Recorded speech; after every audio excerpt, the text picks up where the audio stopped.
Test, 1, 2. That's Casey can hear you. Arnie, Ackley, Can you guys hear me? Hankins, Hankins. That's fourth there. I saw her, yeah. Jacobson, so where's, Hankins?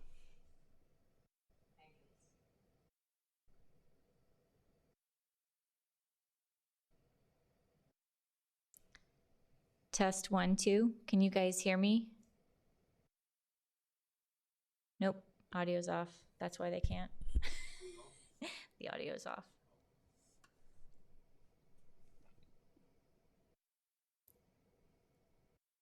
Oh, that's phone.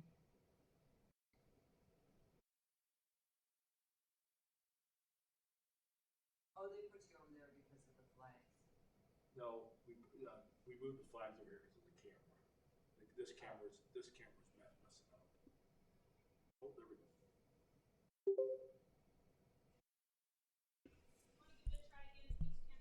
Yes, testing. Can you guys hear me? I can hear you. Yes, I can hear you. Perfect.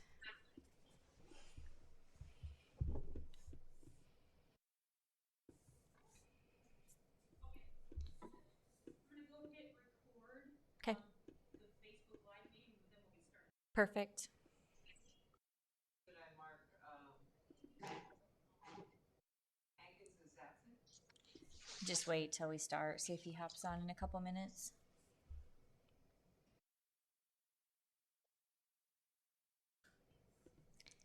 Sue, we should be ready to go in just a couple minutes. We're going to get the video and the audio ready for Facebook.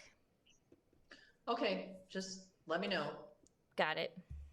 when you're ready. There he is. This conference will now be recorded.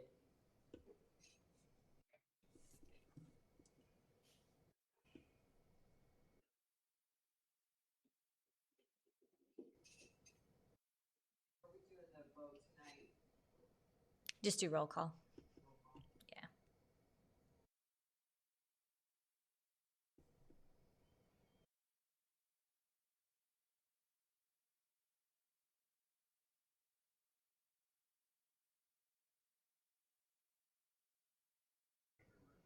Okay, I'll wait till 7 and then we can.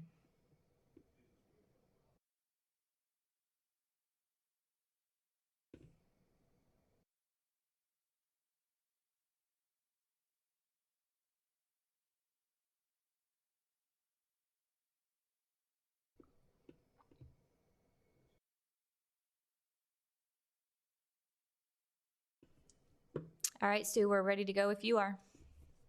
Okay.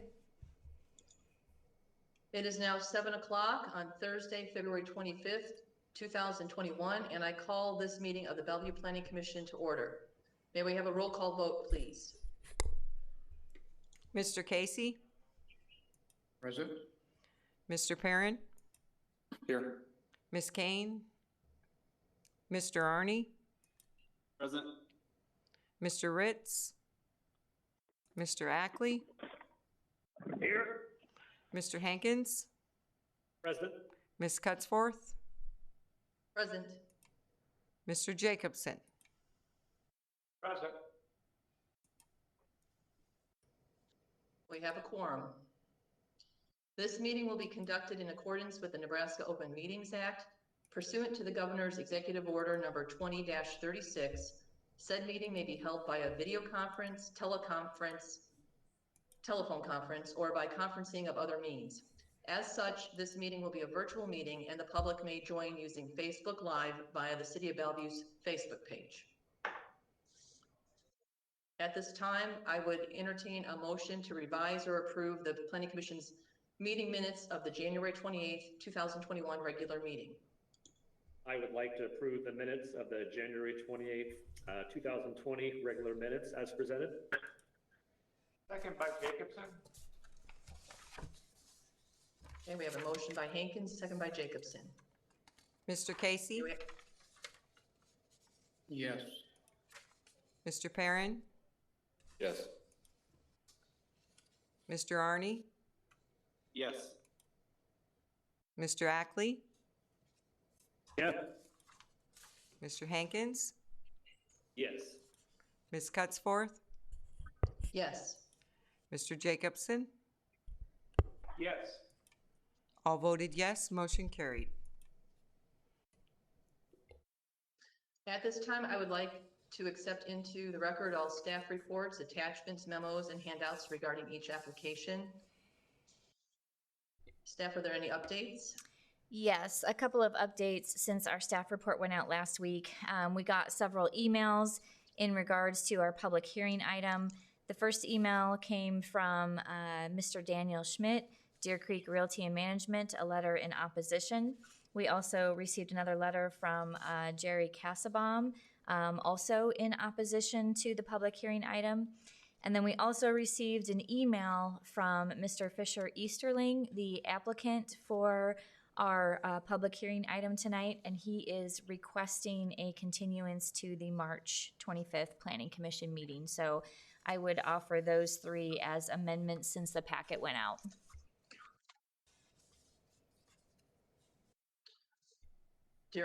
Is there a motion on the table, commissioners?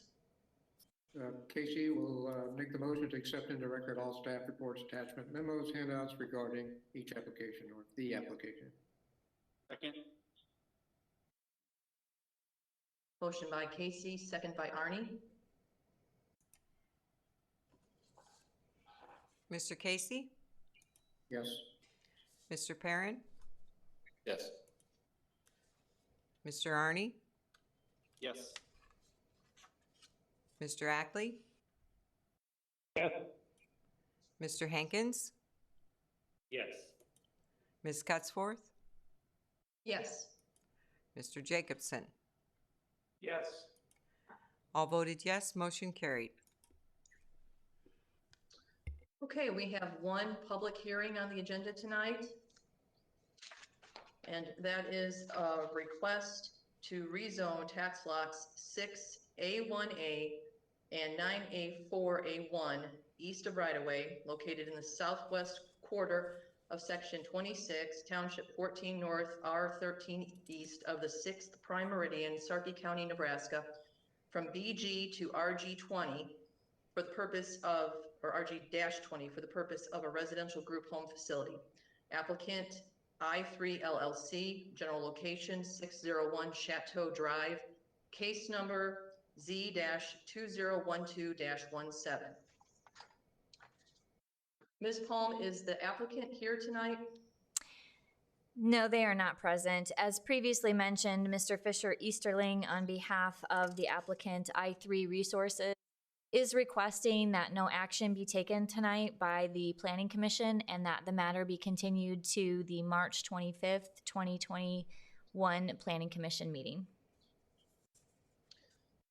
Okay, before I open it up to anybody who wishes to speak on this matter, I just want to remind everybody who wishes to speak that you need to state and spell your name and address for the record.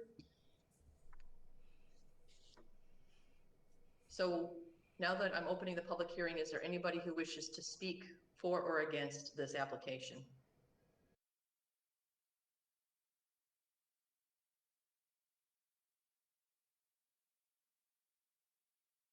Yes, Jerry Cassabaum.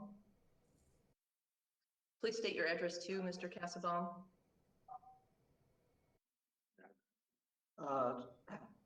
6821 Glass Ridge Drive, Lincoln, Nebraska. Zip 68526. Thank you. Go ahead, please. Yeah, I did send a letter and you responded back that you did receive it.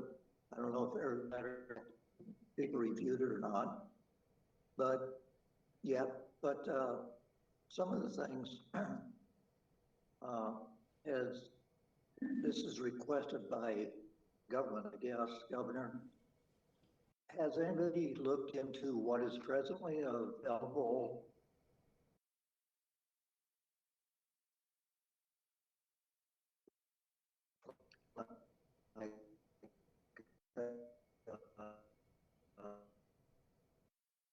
Mr. Kassenbaum, you're breaking up. It's difficult for us to hear what you're trying to say.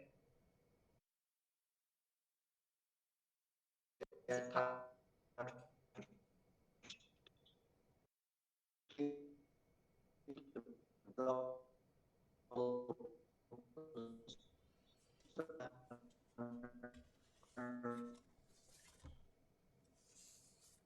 it Is it possible for you or someone with you to dial into this meeting so that you can use a phone to talk?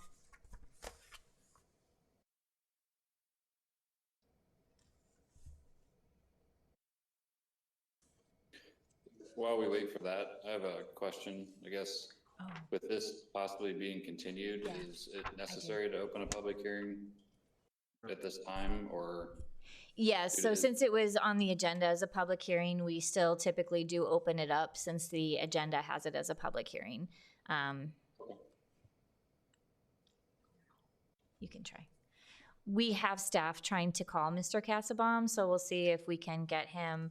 He was one of the letters that I said that we were in receipt of, so we do have his letter as part of the record if we can't fix the technical issue. Okay. Just stand by for a moment here. We'll see if we can get him on the phone. Okay. While we're waiting for that, I guess I have one more question in relation to the continuance. Is that something, if we don't continue it, we would still have a discussion and possibly vote on it, or what's the process there, and how many times, I guess, can we continue it? That's up to the Planning Commission. You know, typically, I will say that when the applicant does request a continuance, that's something that has been granted, but obviously that's up to the planning commissioners how they want to treat that. So I'm gonna give the phone to Tammy and Okay. on speakerphone and see if they can hear you that way. So hold on, here you go. Okay, we have Mr. Kassenbaum on the line. One moment. Okay, go ahead, Mr. Kassenbaum. All right, I guess I'll kind of start from the beginning. She said there's a lot of breakups and stuff like that. Concerning the residents that they're trying to do in Bellevue and the commercial property. I was orthophrostis before I retired for 54 years. And I used to go to a lot of the home settings, like, for example, Beatrice State Development Center, Mosaic down in Beatrice. Also, now I think there is a Mosaic in Omaha. I've been out of the field for a while. But there was a nice facility in Axtell, Nebraska, and that. And the clients has their own. In these places, they have their own room and stuff like that they can sleep in at night with their dresser, make a little home, independent home living for them, in most of them. And last I heard, there was openings in these places. I can't confirm, but it seems like if we go to somebody out of state that's asking for the rezoning, I ain't so sure that eventually they want to transfer patients into the Bellevue area from other states. Because I feel, you know, each state's got a responsibility to handle these cases. But being with a national firm like that, well, you know, I don't have anything against what they're trying to do or anything like that, but let's support the people in our home state instead of supporting people that might be transferred in. I don't know, it might be worthwhile if a committee or somebody there in the planning course to contact these places, or even go down and take a visual look at that for recommendations. One of the things I also did over the weekend, I drove to Beatrice, and they had a bowling alley that was closed for 3 or 4 years. A person that promotes bowling and recreational, he went down there and he bought it about a year ago for a fair price. He rebuilt, revamped it. He got sidetracked a little bit because of the virus going around, but he was able to open 3 or 4 months ago. I walked in the door, I was totally surprised with what he did to the building. Not only that, but how many people was there wanting to service. I think recreation places is going to be very good for communities when things turn around, which things are turning around for businesses, and that most of the businesses, a lot of the businesses that struggled through things, they worked hard to stay afloat. And now it seems like it's a chance for them to come back and revive their businesses. And that's the only reason how come I think Bellevue should stay business or commercial instead of changing into residential. When we bought the business, the Taekwondo school was around off at Air Base for a couple of years, and then my son wanted to find a permanent location. That's when we came to on Hartville Drive. We purchased property because most of the time businesses of that nature is somebody being there for long lengths of time, not fly-by-night people. He's been there 15 years, and so he's been able to grow a very good business. And so we're trying to protect it by keeping the zoning just commercial or business. I guess that's about all I got to say, unless somebody's got some questions. Everybody's very, very good answering, and thank people in your department, so I appreciate that. Thank you, Mr. Cassabaum. Does anybody have any questions for Mr. Cassabaum before I hang up the phone? I don't see any, Mr. Cassabaum. Thank you. Okay, thank you.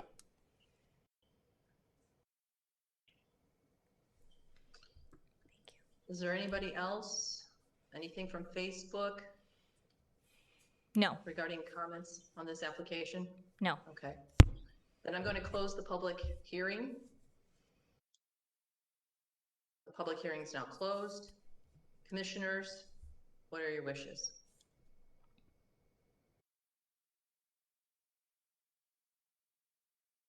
I have a couple questions for staff, if I can. Yes.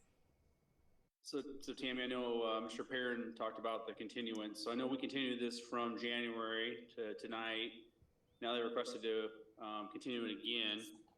I just think it's a lot on the people that have interest in this to continue to pass this from month to month. I know that's typically what we've done in the past, but how many times do we do that before we tell the applicant, if you ask for a continuance next month, we're not going to issue that? And then the fact that the staff is recommending denial, is it really even worth continuing this? I guess would be the conversation I would want to have tonight.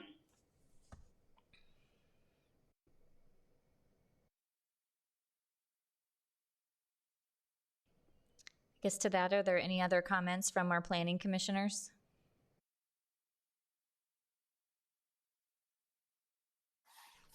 I guess if we were going to have the discussion, I was going to inquire as to, the discussion seems to be over whether this is a business or residential. I'm assuming that we don't want to allow this business in the BG zoning as it is. There's a few other residential care facilities in the same zoning currently. So I guess that's my question. It seems like the opposition to it is that that we want to change it to a residential zoning as opposed to commercial. I'm just asking, I guess, if that's required.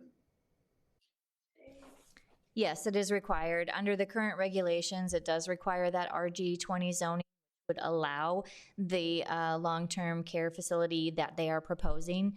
There are some other residential uses in the area that are legal non-conforming. For example, Chateau Apartments is one of them. Multifamily residential use, obviously, they're in a BG zoning. They operate under a grandfathered clause. When those were built, I believe in the 60s or the 70s, it was allowed by right as a permitted use in a commercial zoning. That has since changed over the years with the update of the zoning ordinance. So those residential uses or residential type uses in the commercial zoning districts are no longer allowed. So yes, the change of zone would be required for them. Okay, that was one of my questions too, is when that changed, because I noticed Ridgemont Village, for instance, has BG. Heritage Ridge actually has BGH. So I was just curious if you knew when that was changed. Yes, we changed it in 2011. So from 1965 to 2011, the previous ordinance had what we called pyramidal zoning. So if you had a BG zoning, it would allow a certain list of uses. It would also allow any uses that were in the zoning designations underneath that commercial zoning. So for example, all the residential uses came underneath that commercial zoning. Those were allowed in addition to some commercial uses. And so that was the type of structure that was antiquated, we believed, and we got rid of it in 2011 when we did the complete update. So you are correct in that we do have some residential facilities in those commercial zonings. Again, they're grandfathered legal non-conforming uses under the current regulation. Okay, thank you. This is Leland Jacobson. I had a question for staff, if I might, Mr. Chair. My question is, Go ahead. looking at the aerial topology of the area, it looks like the item under discussion, if it's zones to RG, does it have a complete set, or would it be required to have a complete set of sidewalks? And I also noticed across the street, I believe it's the commercial business that's across the street, may not have sidewalks as well. As a result of this project, would they be required to put sidewalks in? The answer to that is no. My understanding is if this change of zone is approved, the applicant intends to do a complete gut of the interior, but not do any additional construction or add on to the existing building.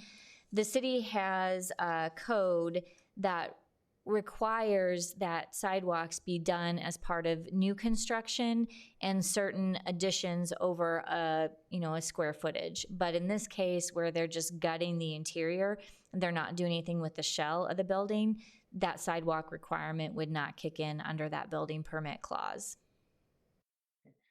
So just an additional question on that. I appreciate the explanation. So if this is truly a residential facility and the people that are residents there are outside and walking somewhere, they would have to cross the street or be on non-sidewalk areas at this point if the zoning is approved. And I think I hear an indication that that's a correct statement I'm making. Correct. Again, that's assuming I am correct in that they don't intend to put any addition onto the existing structure. I'm not 100% positive on that because no permits have been applied for at this point, but I'm just basing that off of initial conversations with the applicant. Okay, thank you. Mr. Rich Casey, I have a question for staff and then a comment. Tammy, do we know why the applicant continues to ask for continuances on this? I know the first month they got my report and saw the recommendation of denial, and so they wanted some time to regroup, and I think they indicated that they were taken aback by that recommendation, so I think they wanted to take some time internally and work through that.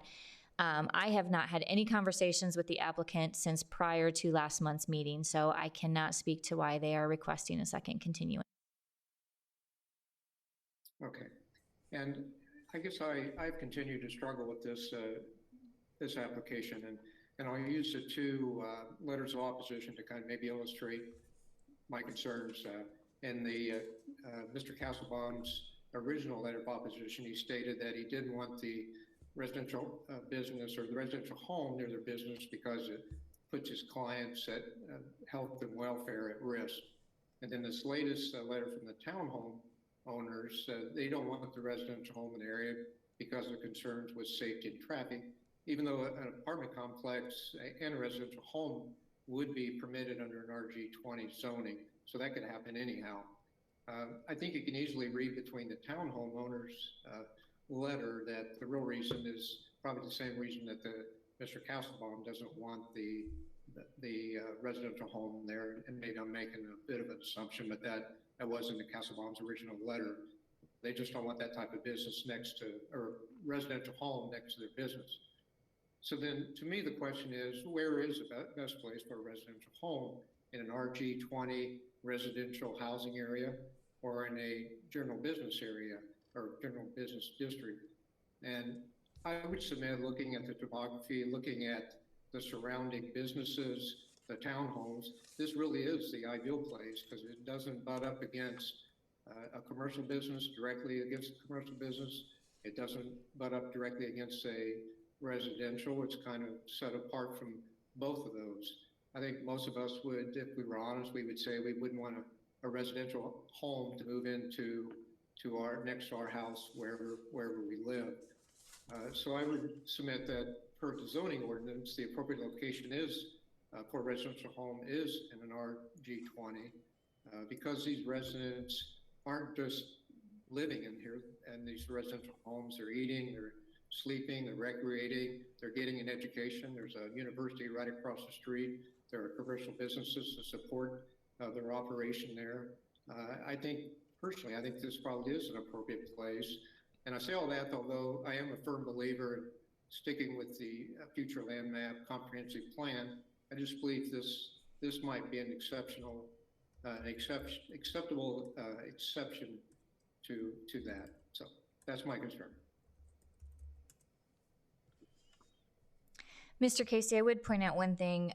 When you say there are residential uses, there are behind this use. However, the uses along Harvell Drive in that location, all of the lots that are adjacent to that major arterial are commercial structures or commercial buildings. The apartments, townhomes, things of that nature do sit behind those frontage lots. Yeah, I understand that. I guess as I look at Harvell Drive, I mean, it's pretty much built out in that general area. It's not like something else is going to go in there, I don't think. I mean, other than this location, there's not a lot of room to add additional businesses along that, at least that small piece of the corridor there. But I understand that, Tammy. Thank you. I think that's also part of the concern, though. The city would like to protect the commercial corridors that it does have. So, again, to your point about it being fairly built out, there not being room for any other development, I think that's one of the reasons the city would prefer to keep that commercial zoning in play along that corridor. Not to just debate it, but maybe to Mr. Perrin's point is this, I just believe this type of facility is, even though by our zoning ordinance, it certainly fits into the RG20, it doesn't fit into the BG, it really does border on a business more than just a residential house that's being put in there. So that's just my underlying concern. I absolutely understand what the ordinance says.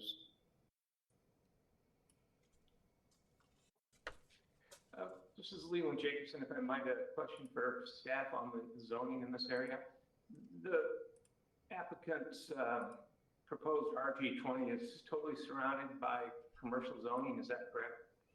That's correct. I'm looking at the zoning map now. So there is basically commercial zoning. Bellevue University is all commercial. Everything at the Fort Crook Road, Harvell, Cornhusker intersection is all commercial.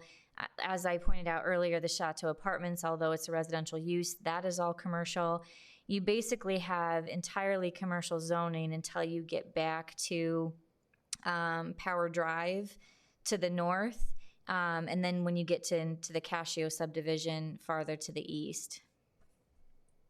But everything along the corridor is zone BG. I appreciate Mr. Casey's points. Knowing that it's completely surrounded by commercial on major thoroughfares, it starts looking like a little bit of a spot to change it to RG. So I have some reservations along those sorts of lines to voice in terms of the proposal to convert it to RG. Thank you. A question for staff, since other commissioners have raised concerns about possibly extending or continuing this matter another month. As I recall, and please correct me if I'm not remembering this properly, but one of the multifamily complexes that went in along Highway 75, kind of near Normandy Hills, I believe that one was one where the applicant requested more continuances or tabling of the application for several meetings, and we granted those. And this would be a second continuance, correct? That is correct. As I previously mentioned, it's up to the purview of the Planning Commission whether they want to grant the continuance or not. I guess personally, I would have hesitation in not granting it if the applicant is not here and able to speak their piece.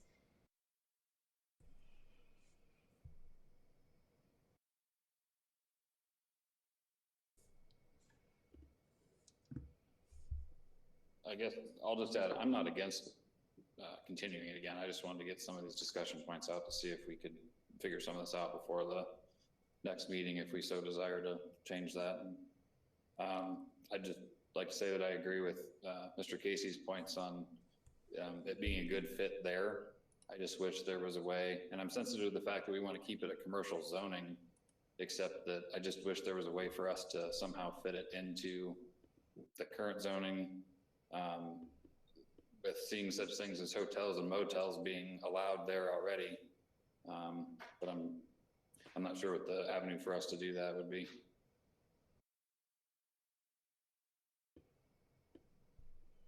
The avenue for that, Mr. Perrin, would have to ultimately be a text amendment. So you'd have to allow, nursing facilities, nursing homes, group care homes, all of those types of uses would have to be allowed into a commercial zoning district.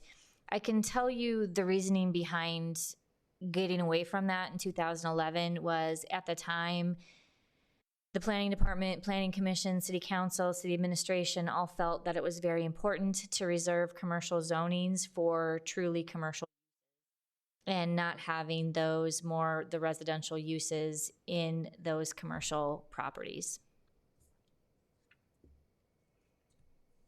Okay, I guess I understand that.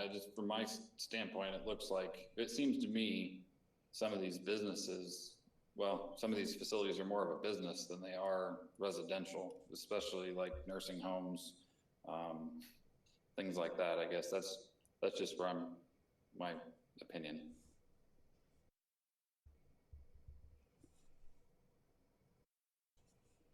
I have one additional question for staff along that line. Assuming we were to move to a RG20, the RG20 stays with the property. And so if that's the case, the RG20 would stay with the property even if the building was sometime down the road completely wrecked down to the foundation and a different building put in, it would still be RG20. So conceivably somebody could build a single family housing unit there and meet the zoning requirements. Yes, Mr. Jacobson, you are correct. But to clarify that could then be changed again if that situation did happen, as Mr. Jacobson said, back to BG, correct? Not by the city. A private applicant would have to come in and do that. The city does not just go in and take control of that type of situation. So unless the property owner came in and requested it to revert back to BG zoning, that would not happen. Thank you. Commissioners, any more comments or questions?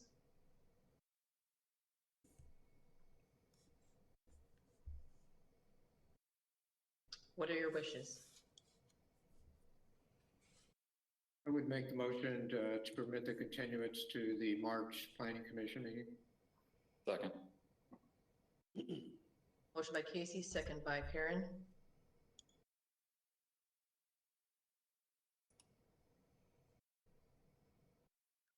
We have a roll call vote, please. Mr. Casey? Yes. Mr. Perrin? Yes. Mr. Arnie? No. Mr. Ackley? Yes. Mr. Hankins? Yes. Ms. Cutsworth? Yes. Mr. Jacobson? No.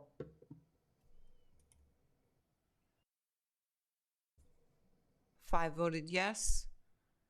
Mr. Arnie and Mr. Jacobson voted no. Motion carried.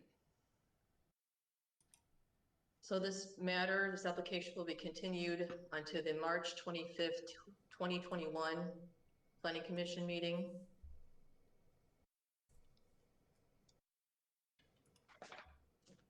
That is all for our public hearings. Moving on to current business.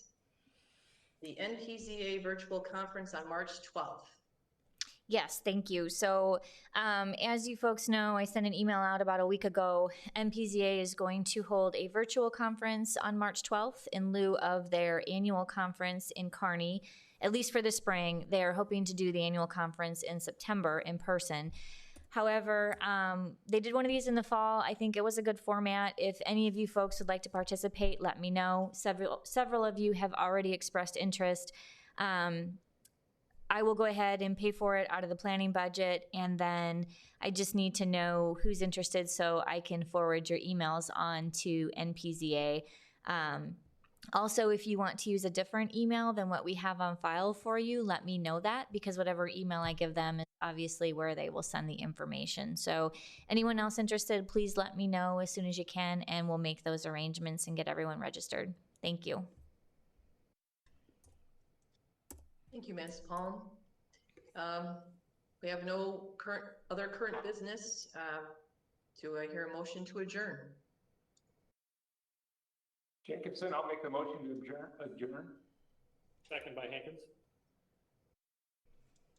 Roll call vote, please. Mr. Casey? Yes. Mr. Perrin? Yes. Mr. Arnie? Yes. Mr. Ackley? Yes. Mr. Hankins? Yes. Ms. Cutsworth? Yes. Mr. Jacobson? Yes. All voted yes. Motion carried. All right.